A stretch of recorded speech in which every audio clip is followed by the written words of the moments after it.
And if I can ask a super quick follow-up on that, why wouldn't you, just to see if it does anything to the offense, give him an opportunity to go in there and play? Yeah, obviously my focus is where we are right now, Mary Kay. That's not my focus. Shedeur not playing yesterday, and I think I'm pretty sure he mentioned in the locker room that it wasn't his decision. Um, and so, I mean, if he had said to you guys, "Hey, I want to play, I can play." The Cleveland Browns are straight up burning right now, and all eyes are locked on head coach Kevin Stefanski. The chaos blew wide open when rumors hit that Stefanski might have faked an injury for Shedeur Sanders, just to keep him off the field. Yeah, you heard that right. Even though Shedeur was clearly ready to go, hungry to play, Stefanski kept doubling down, pushing this story that the man was hurt when he obviously wasn't. Then boom, Mary Kay Cabot dropped a bomb in a press conference, calling out the truth loud and clear. According to her, Shedeur was in the locker room telling everyone he wanted to play, making it obvious there was nothing wrong with him. But Stefanski, he didn't move an inch. He stuck to that same tired script, saying the injury was keeping Shedeur out. And that's when the whole thing started crumbling fast. The Browns didn't just lose, they got embarrassed by the Patriots. It was ugly, and fans were furious. Now everyone's asking the same question. How long can Stefanski survive this firestorm? And even after getting called out in front of the whole world, Kevin Stefanski still wouldn't back down. He stuck to his story like it was gospel, swearing that Shedeur Sanders showed up to practice on Saturday with an injury. Then he had the nerve to claim that after warm-ups before the game, he determined Sanders wasn't ready to play. Seriously? Let's be real. This isn't about injuries, it's about ego. There's a big difference between being hurt and being benched, and Stefanski's actions scream control, not concern. Fans see right through it, and the denial is only digging his hole deeper. The excuses sound weak, and the frustration's boiling over fast. Even Skip Bayless jumped in swinging, and he didn't pull any punches. He blasted Stefanski for— Focus is where we are right now, Mary Kay. That's not my focus. Hey, guys, can we stop asking these questions? Y'all know this man don't want to play Shedeur. You know that, letting Shedeur fully train and warm up before the game, only to suddenly claim he was injured minutes before kickoff.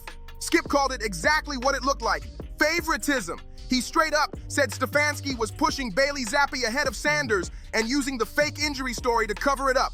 Bayless didn't stop there either. He said the Browns' so-called backup quarterback wasn't even Shedeur like the team claimed, it was actually Zappi. That's wild. The whole situation reeks of favoritism and shady decision-making, and it's lighting up every sports show in the country.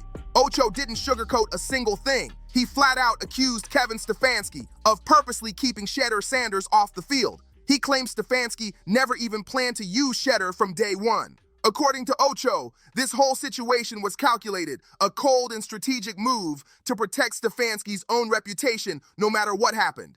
In his words, Stefanski set himself up in a win-win scenario. If the Browns win, he takes the credit. If they lose, he blames the injured rookie quarterback. Ocho made it sound like this was never about player health.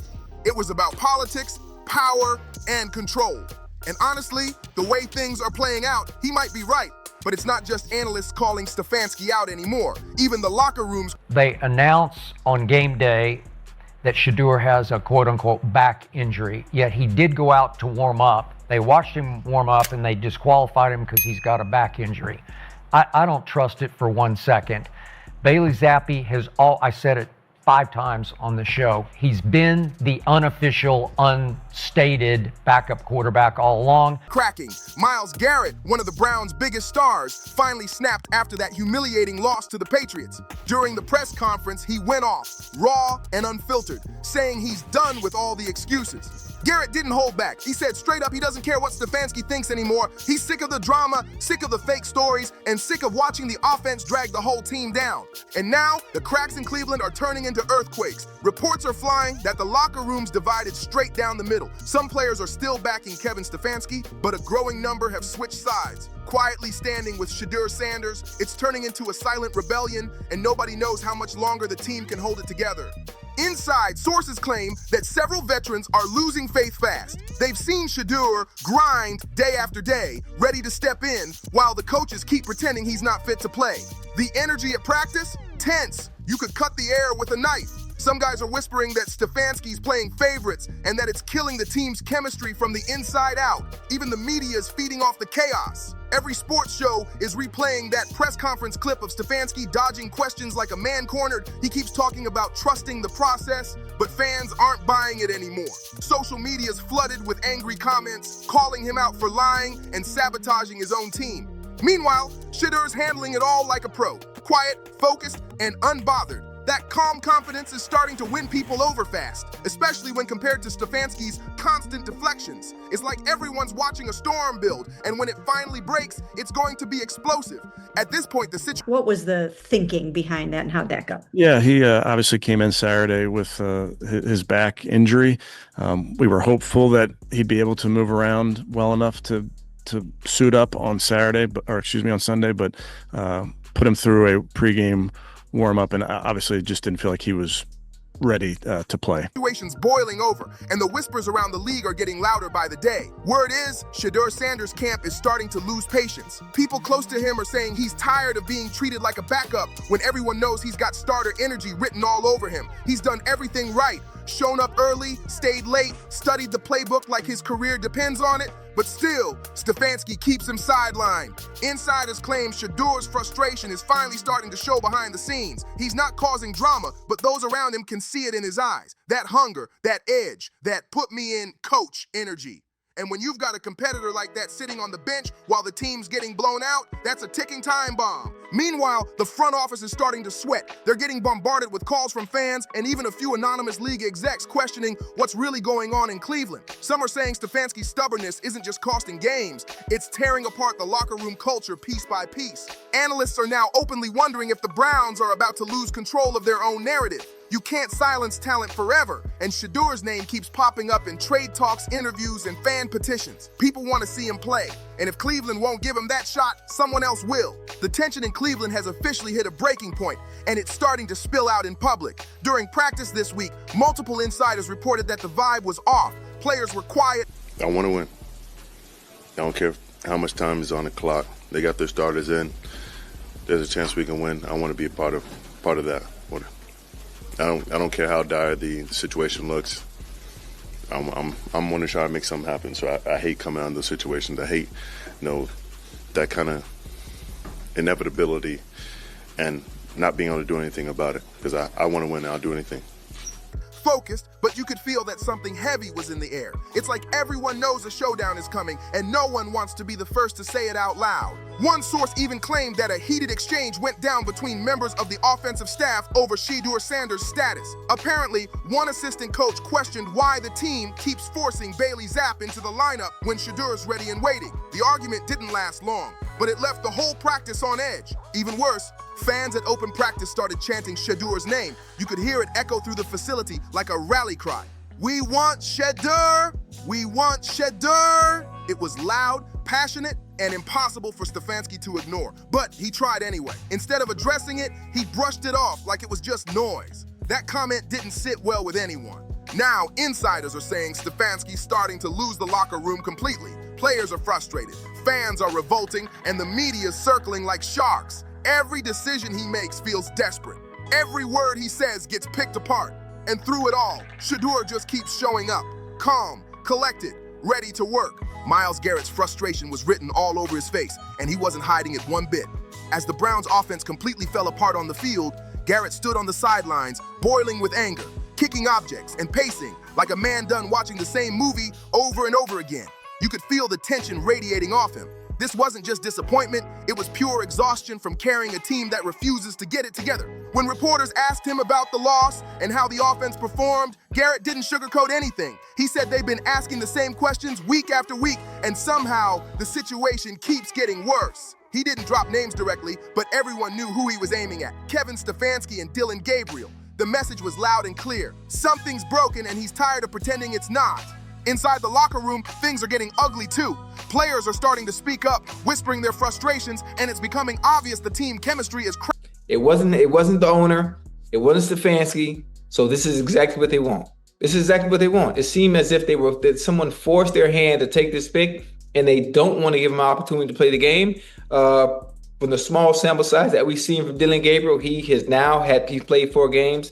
that they're 1-3. He won't push the ball down the field. It's hard when you can't run the ball. Tracking fast, the once united Browns locker room now feels like two different worlds. Defense fighting like warriors, offense lost in confusion, and a head coach running out of answers.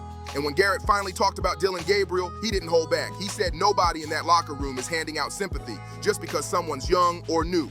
This is the NFL, he basically said. You either make plays or you don't. Garrett made it clear age, excuses, or comfort zones don't matter here.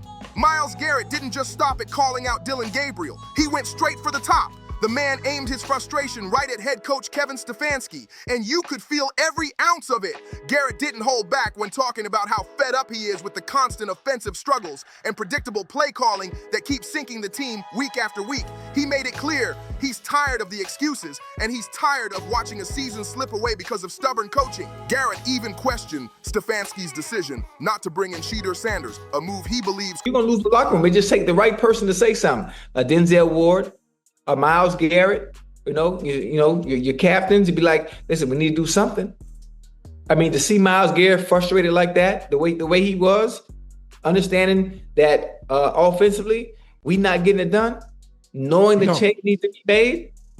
I mean, but I think that's a hill that Kevin Stefanski is willing to die on. Could have completely flipped the Browns season around. His words hit hard. The defense is doing their part, but the offense, it's stuck in neutral. Garrett's outburst wasn't just emotional. It was a desperate plea for change from one of the team's leaders. He slammed the offensive strategy, saying it's exhausting to keep putting in elite effort only to watch the same results unfold. Slow starts, bad reads, poor play design. Week after week, same story, same heartbreak. Now the whispers are getting louder. Is Stefanski's time in Cleveland running out? Because patience in that locker room is fading fast. Even Ocho jumped in, backing up Garrett's frustration. He pointed out that when a star like Myles publicly demands change, it's not just noise, it's a red flag. Yet Stefanski keeps doubling down on Dillon Gabriel like he's trying to prove a point no one else believes in. Kevin Stefanski is feeling the heat like never before, and the pressure's only getting worse. Fans, analysts, and even insiders are all saying the same thing now. Sticking with Dillon Gabriel as the Browns' starting quarterback is a mistake that's dragging the whole team down. People are starting to see Gabriel for what he really is, a solid backup, not a franchise leader. Once opposing defenses figured out his rhythm, it all went downhill fast. Gabriel's cracking under pressure, missing reads, and folding when the lights shine brightest. It's not personal, it's just the truth.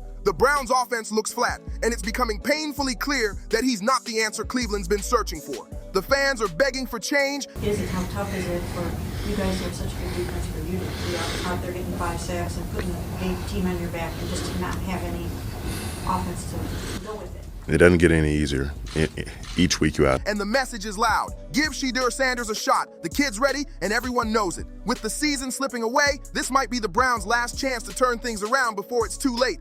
The locker room energy is fading, and morale is in free fall. It's now or never. Even Garrett Bush jumped in swinging, calling out Stefanski's offensive strategy as straight up terrible. He said it doesn't matter who's under center, Gabriel, Flacco, or anyone else, because Stefanski's play calling is broken from the top down.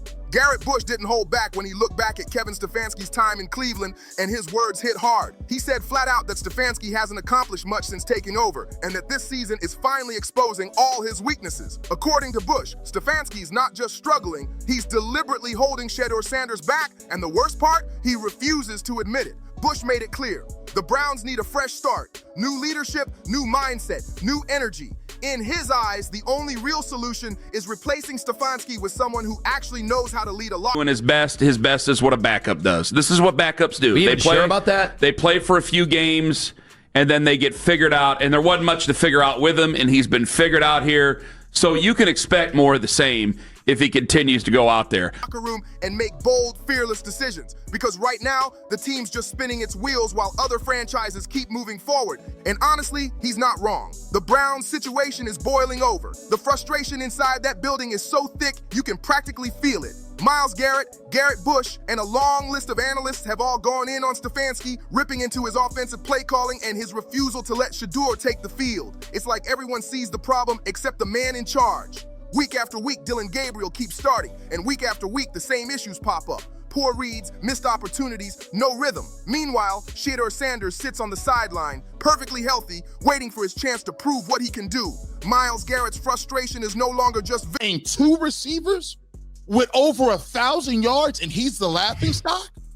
You see, this is the part that gets me. Narrative over facts. Narrative, and it's funny how if you say it enough, Visible. It's contagious. You can feel it spreading through that locker room like wildfire. His patience with Kevin Stefanski's stubbornness is wearing thin, and the whole team can sense it. The tension's building, the chemistry's cracking, and everyone knows something's got to give fast. So here's the real question. Should the Browns finally give Shedeur Sanders the shot he's earned and see if he can spark this offense back to life? Or is it time to admit the truth, cut ties with Dylan Gabriel, and look for a new direction before the season completely slips away? And what about Garrett's growing frustration? Could it end up forcing the front office to finally take action? This is the D-line front. They got in chunk formation. They chipped. He got the ball out, as quick as possible. And there weren't a lot of situations in which, even if I was running, that I could have got there. So Cleveland's on the edge of something big, and change might be closer than anyone thinks. Let us know what you think in the comments below. Should Shedeur start? Should Stefanski go? Or is there another move the Browns need to make? Smash that like button, hit subscribe, share with your crew, and stay locked in. We'll see you on the next one.